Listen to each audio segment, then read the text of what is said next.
Hello Beauties! Astăzi vă arăt cum facem sprâncenele cu ajutorul săpunului de la Kea. Prima dată îl umezim puțin cu un spray de fixare, după care aplicăm pe periuță și pe sprânceană de jos în sus, ca să ajungă până la baza firelor de păr. Apoi voi aplica o presiune mai mare ca să așez firele exact unde doresc eu și să se lipească practic de piele. Și continui cu această mișcare până ce obțin forma dorită a sprâncenei.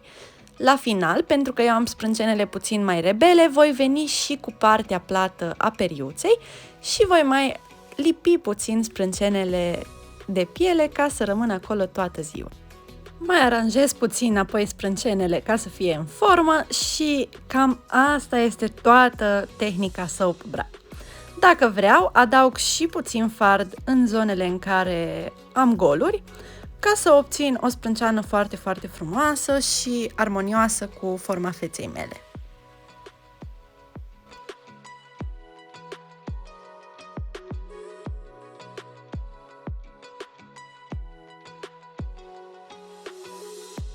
Și suntem gata! Acesta a fost tutorialul, vă pupăcesc! Ceau, ceau!